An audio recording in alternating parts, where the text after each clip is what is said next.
말씀드리겠습니다. 하나님 아버지, 이 시간 하나님께서 온전히 주장해 주시고 말씀으로 말씀하여 주옵소서.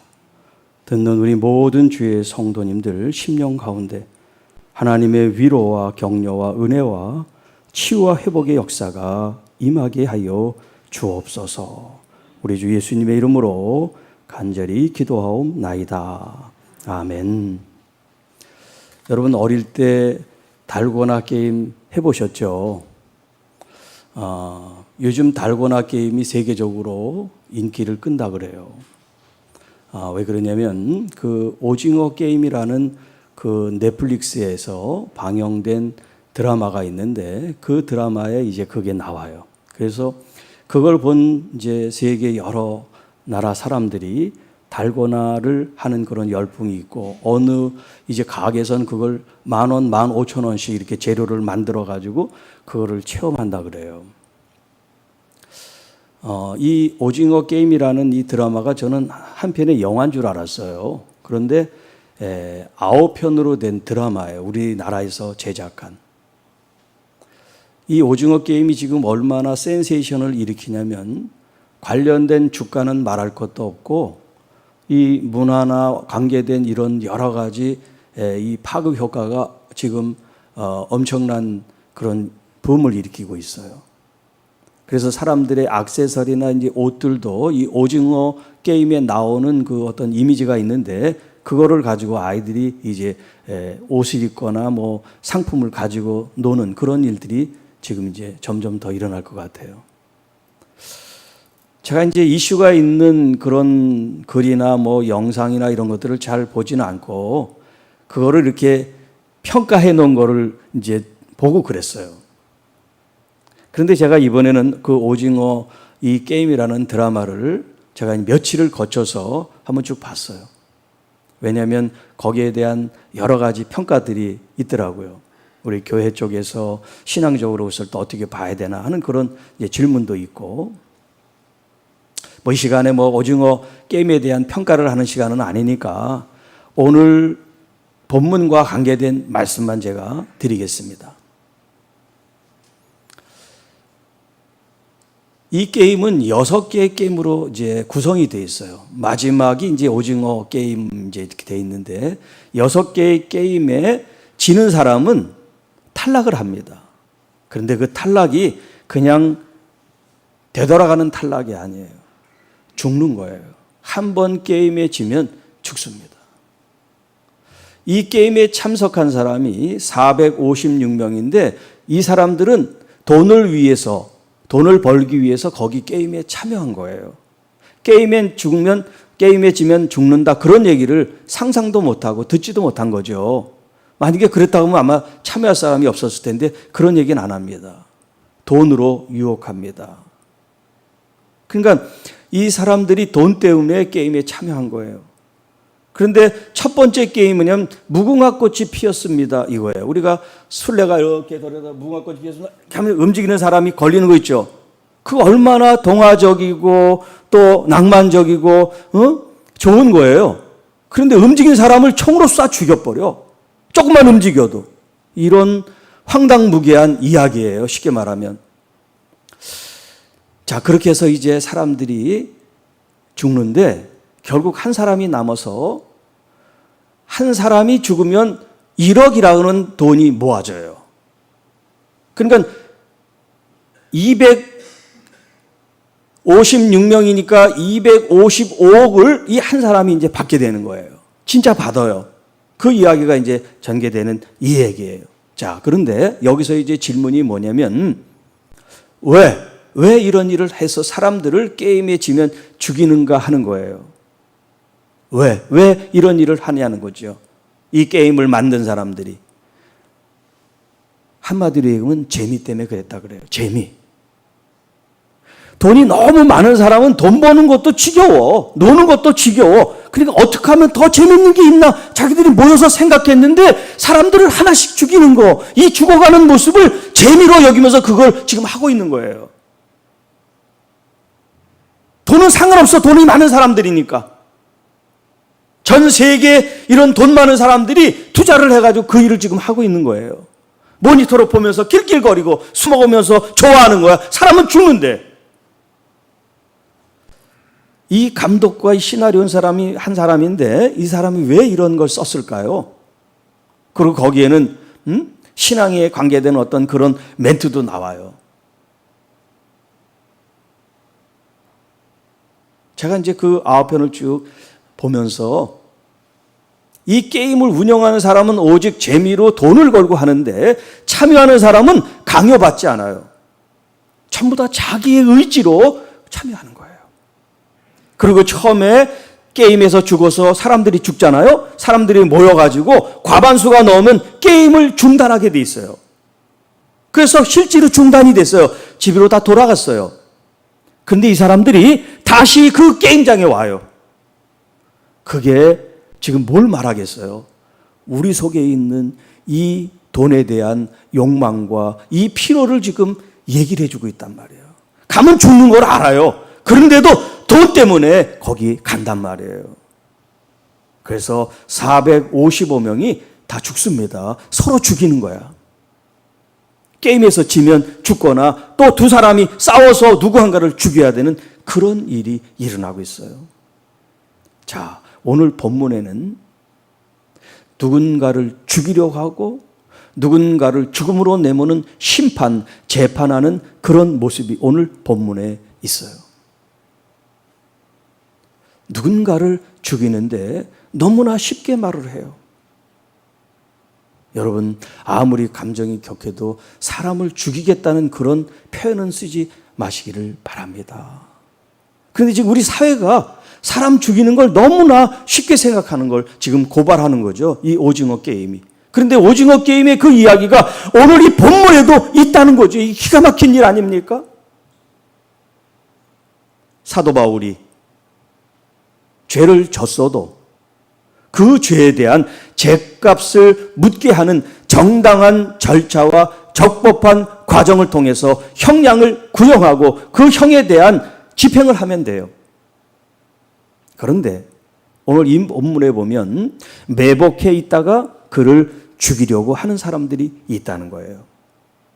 그런데 그것을 알면서도 그것에 동의하고 협조하기 위해서 이 대제사장과 유대인의 권력자 이 높은 사람들은 베스도라고 하는 이 총독에게 아주 부드럽게 그런 저희나 속마음을 숨기고 이 호의를 요구하면서 이 지금 사도 바울이 가이사라라고 하는 이 장소에 지금 구류되어 있는데 예루살렘으로 호송을 해서 예루살렘에서 재판을 받게 해달라고 요청을 하는 그런 장면이에요.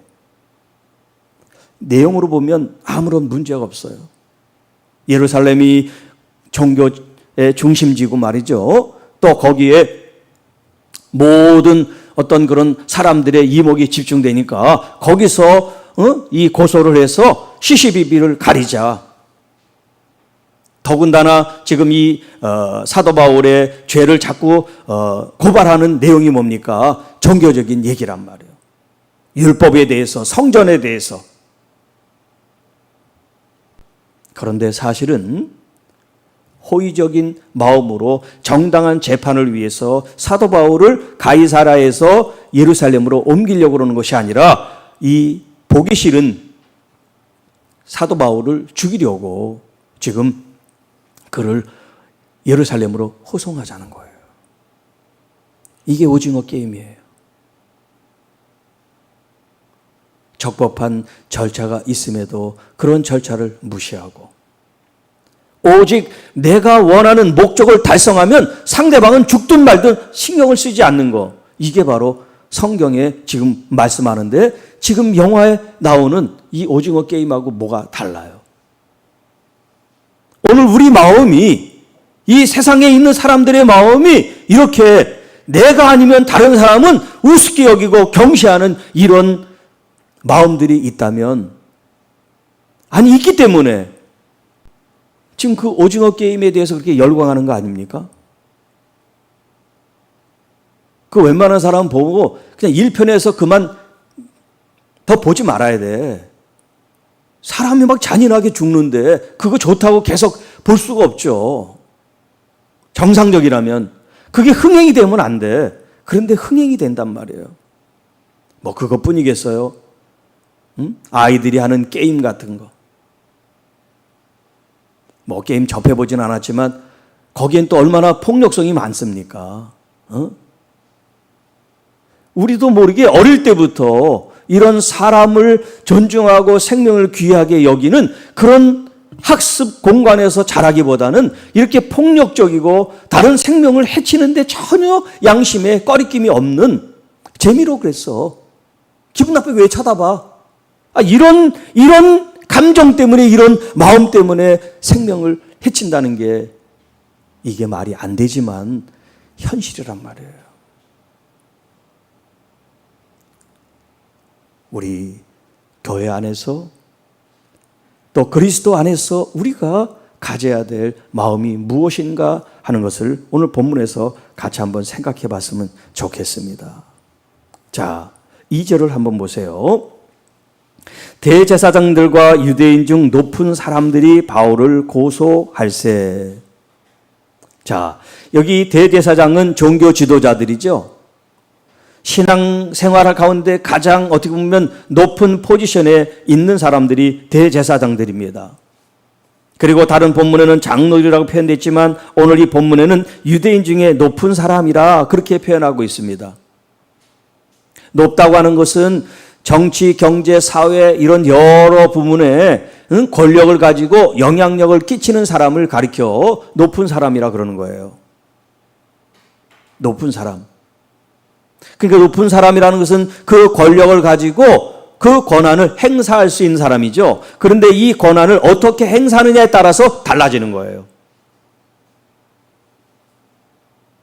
죽일 수도 있고 살릴 수도 있는 그런 권한을 가지고 있는 거예요. 자, 이 돈 많은 부자들이 게임의 룰을 지면 그 사람들을 죽인다고 하는 그런 룰을 정하지 말고 다른 룰을 정해서 재미를 볼 수도 있을 텐데 그런 건 재미가 없다는 거예요. 죽어야 재미있다는 거예요. 그 사람들이 떨어지면서 죽으면서 고통스러워하고 다 죽지도 않았어요. 피 흘리고 그러는데 그냥 관에 박아버리고 그 사람을 폐기 처분해버린단 말이에요. 아직 죽지도 않았는데. 그걸 보면서 즐기는 사람들. 자기들이 가지고 있는 돈이든 권력이든 그 영향력을 악하게 쓰는 사람들을 지금 고발하고 있는, 자기들이 고발돼야 되는데 이 선한 사도 바울을 지금 고발하고 있어요. 이게 지금 세상이에요. 자기는 선한 것 같아요. 자기는 정말 시민을 위했다 그래요. 나라를 위했다 그래요. 나중에 알고 보니까 자기들 라인에 있는 사람들만 배불린 거야. 만약에 그랬다고 하면. 겉으로 드러나는 건 선한 것 같고 착한 것 같고 봉사하는 것 같고 양 같은데 그 속에는 이리와 늑대가 득실거린단 말이에요. 자, 여러분 이제 뭐 선거를 앞두고 여야 할 것 없이 이제 여러 가지 많은 뭐 후보자들을 선정하는 과정 속에 뭐 있는 말 없는 말 많이 나오지만 여러분들이 기사에 나온 말을 100% 믿으면 안 돼요. 항상 50%만 믿고 여러분들이 기도하시기 바랍니다. 왜냐하면 물론 진실되게 기사를 쓰는 사람도 있지만 거의 다 정치든 경제든 이런 언론이든 다 왜곡되고 굴곡돼 있어요.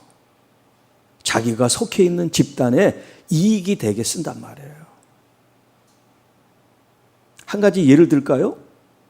어떤 이슈가 나왔어요. 5대 일간지 종합지가 있다고 쳐요. 그러면 그 이슈를 어디서는 일면 톱으로 다루는 데가 있고 어디는 언급도 안 하는 데가 있어요. 왜 그럴까요? 그렇게 이슈가 된 문제인데 왜 똑같은 일간지에서 그걸 이슈화하면 다 다뤄야지 안 다뤄요? 네, 여러분들이 비교를 해보면 금방 알아요. 그러니까 이 신문사도 어느 쪽 라인에 따라서 그거를 확 터뜨리고 그거를 은폐하고 이른단 말이에요. 그러니까 진실을 찾기가 어려운 거죠. 그리고 또 얘기하고서 생각이 안 나. 그런 일이 있었어? 이렇게 또 발뺌하는 거 얼마나 쉽습니까? 자기가 말하면 그 말에 대한 대가를 치러야 되는데 그러지를 않는단 말이에요.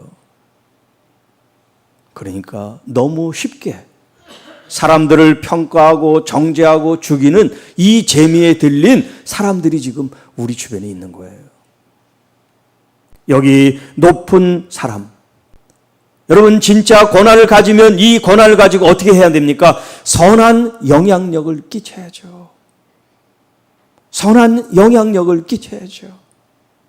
지금 왜 이렇게 교회가 어려움을 당하느냐? 선한 영향력을 끼치지 못했기 때문에 그래요. 과거에 이 기독교가 처음 들어왔을 때는 나라와 백성을 위해서 학교를 짓고 병원을 짓고 봉사를 하고 이런 많은 일들을 해서 사회에서 기독교가 칭찬을 받고 인정을 받고 리더로서 앞장섰지만 지금은 이 사회에 따라가지도 못하는 그런 일들이 지금 비일비재하니까 지탄을 받고 있는 거예요. 선한 영향력을 이 사회, 연약하고 가난하고 어려운 이웃들과 함께 하지를 못했기 때문에 우리가 지금 이런 어려움을 당하고 있습니다. 사랑하는 성도 여러분, 여러분들이 물질이든 고난이든 어느 모임의 리더가 됐을 때는 나를 죽이고 공의를 세우는 그런 선한 영향력을 나타내시기를 축복합니다. 희생하고 봉사하는 자리면 돈을 들이면서 그 자리에 가겠다고 하는 게 이상한 거죠.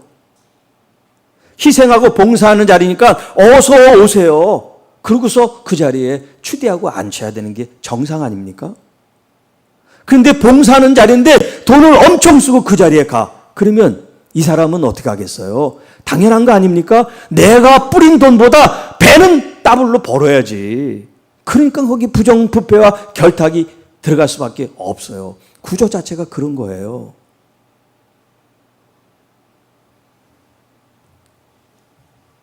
그러니까 우리는 지금 알지도 못하는 오징어 게임에 지금 우리가 살고 있어요.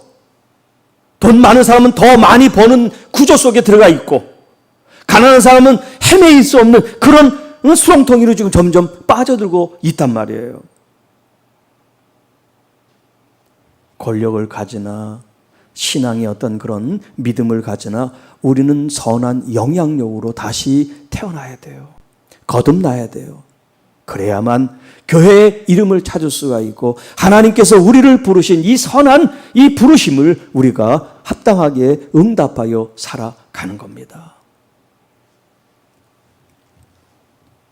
자, 여기 이 베스도가 어디에 앉아 있습니까? 6절에 보면 재판 자리에 앉아라고 말씀하고 있어요. 재판 자리에 앉아. 이 말씀이 이제 두 번 나오는데 이 총독은 정당한 자리에 앉아 있는 거예요. 재판의 자리. 사사비비를 가리고서 정당한 죄에 대한 형벌을 집행할 수 있는 권한이 주어진 거죠. 이렇게 자기에게 주어진 자리에서 이렇게 정당한 권한을 행사하는 것은 아무 문제가 되지 않습니다. 그런데 재판하고 신문하고 심판할 자격이 없는 사람이 그 자리에 앉아 있는 것은 문제죠. 우리는 자리는 없지만 수없이 많은 사람들을 심판하고 재판하고 정죄하고 판단하고 손가락질을 하는 일들이 얼마나 많이 있는지 몰라요. 하나님 우리에게 재판하는 자리에 앉히지 않고 사람들을 섬기는 자리에 우리를 두셨다는 걸 교회가 기억해야 됩니다. 내 자존심이 상하고 내 명예가 추락이 돼도 상관없어요. 우리가 하는 일은 남들을 섬기고 사랑하는 그 일입니다. 그런 열매를 통해서 다른 사람들이 명예를 회복시켜 줄 것이고 다른 사람들이 우리 자존감을 높여 줄 것입니다. 내가 스스로 나를 높이는 것이 아니라 나의 선한 영향력, 나의 선한 봉사와 섬김을 통하여 사람들이 나를 높여 줄 것입니다. 자, 이들이 사도 바울을 이제 가이사라 지역에서 예루살렘으로 옮기자는 제안을 하고 또 베스도의 호의를 구합니다.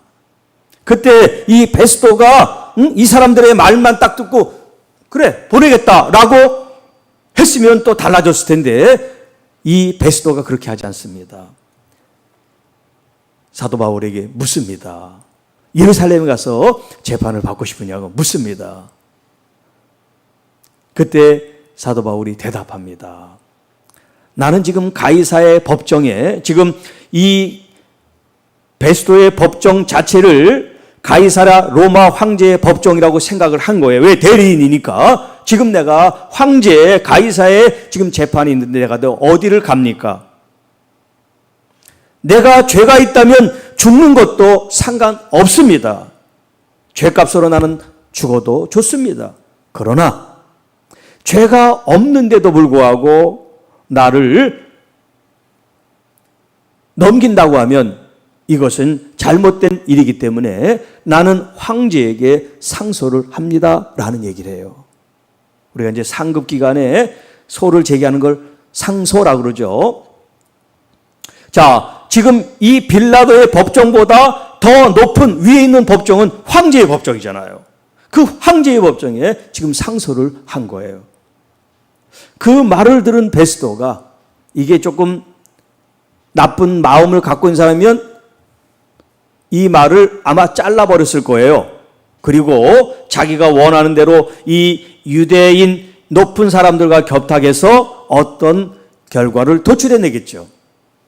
그런데 이 베스도는 유대인의 눈치도 살펴야 되지만 자기가 로마의 총독으로서 마땅히 황제에게 상소한 것을 존중하고 지킬 의무가 있다는 것을 알기 때문에 더 이상 거론하지 않고 이제 황제의 상소를 받아들여 황제에게 보내는 일이 있게 돼요.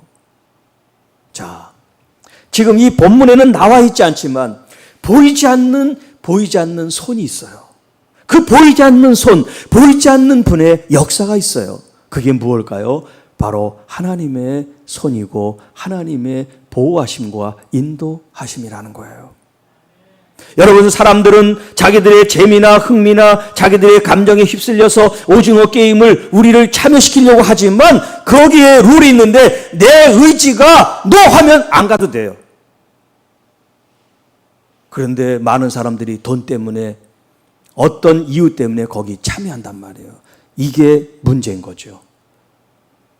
재미를 위해서 그 게임을 만든 사람도 문제지만 참여한 사람들도 문제인 거예요. 1억이 뚝뚝 떨어지니까 사람이 죽을 때마다 10억, 20억 막 돈이 뚝뚝 떨어져 내 거라고 생각하니까 서로 죽자 살자 싸우는 거란 말이에요. 이게 지금 우리의 병든 마음을 고발하고 있어요. 여기 우리가 사도행전의 말씀을 보면서 여러분들의 초점과 생각이 예수 그리스도에게 모아지기를 축복합니다. 사도 바울의 그 전도하는 여행들 얼마나 순탄했습니까? No! 얼마나 괴롭고 힘들고 고통스럽고 아팠습니까?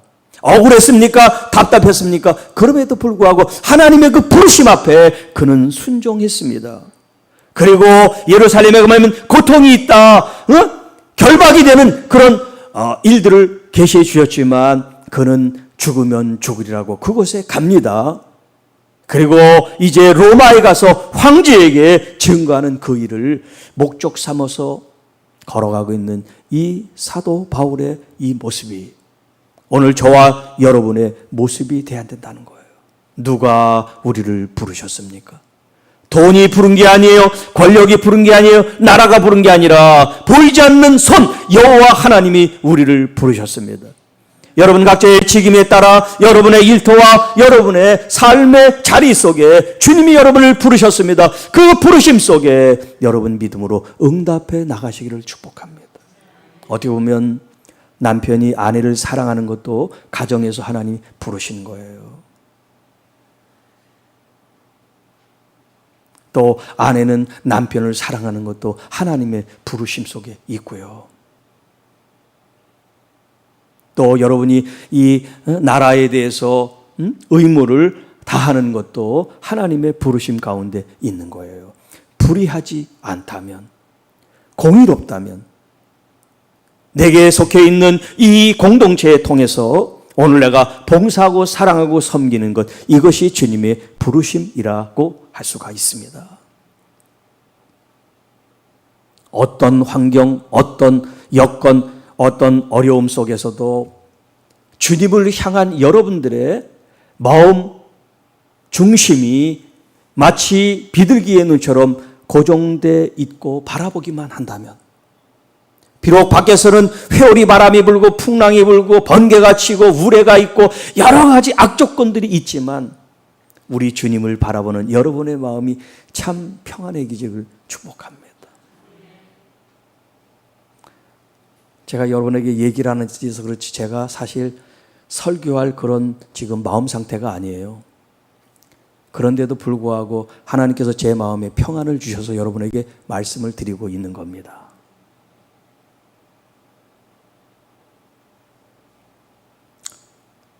네.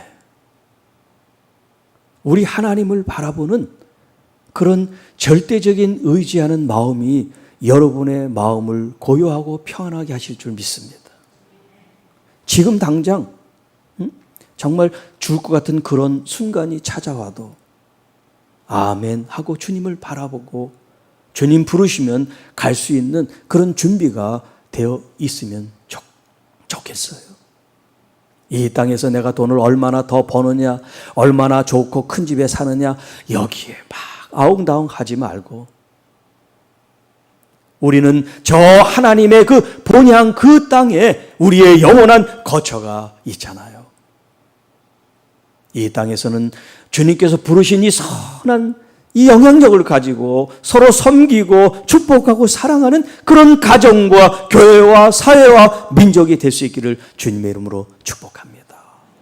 기도하겠습니다. 하나님 아버지 감사합니다. 우리의 상황은